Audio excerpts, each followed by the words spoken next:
Bonjour et bienvenue dans cette vidéo où je vais vous présenter Ansible Vault. Alors Ansible Vault permet, pour les personnes qui font de l'Ansible, permet de cacher les mots de passe. Enfin, en tout cas de chiffrer ce que vous voulez de vos playbooks. Alors nous allons faire un petit test ici. Un petit test con. Vous pouvez avoir le lien sur mon blog. Nous allons créer un petit playbook. Donc, je vais dans mon répertoire temp. Je mets playbook book.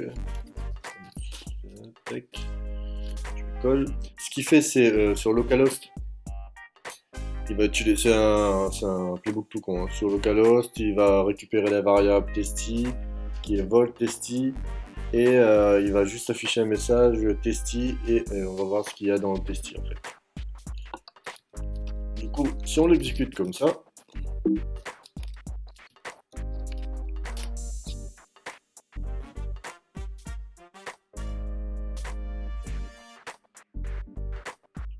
voilà ce qu'on a.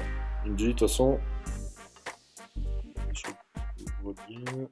ouais, la variable n'est pas définie. Ok, nous allons la définir justement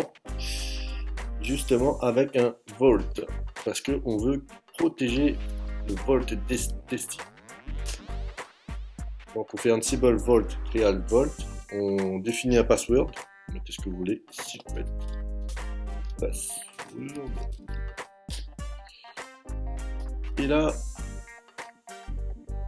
vous mettez ce que vous voulez. Du coup, moi, je devais setter la variable vault testy. Bon, vous comprendrez le jeu de mots. Enfin, ok. Du coup, si vous voulez aussi le rééditer, il y a moyen d'éditer en faisant un Ansible edit vault avec secret password de la mort qui tue. Et là, vous pouvez rééditer. Et là, si vous regardez le fichier vault, vous voyez qu'il est chiffré en AES 256. Perso, je sais que voilà, on met les playbooks sur Git. Je recommande pas de mettre des vaults sur Git et de vraiment séparer plutôt des vaults avec des variables, pas avec en sécurisant carrément le playbook. Après, ça dépend des cas. Hein. Il y a des cas où vous avez peut-être besoin de sécuriser le playbook. Et là, je recommande plus de sécuriser justement cette partie qui est juste les variables. Donc on continue la démonstration. Ce que je vais faire, c'est que justement je vais l'appeler et je vais dire, je vais appeler le playbook et je vais dire prends le fichier vault que je viens de créer là et utilise la variable à l'intérieur. Donc il va me demander le mot de passe. Je lui dis ask vault pass, pardon. Secret password, que je me trompe pas. Correct. Et voilà, vous voyez qu'il a seté le mot de passe.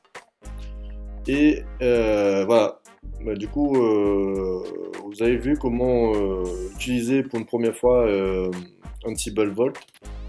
Bon, c'était une description assez simple. Maintenant, si vous voulez plus de sujets là-dessus, faites-moi part en commentaire et n'oubliez pas de vous abonner à ma chaîne. Merci beaucoup.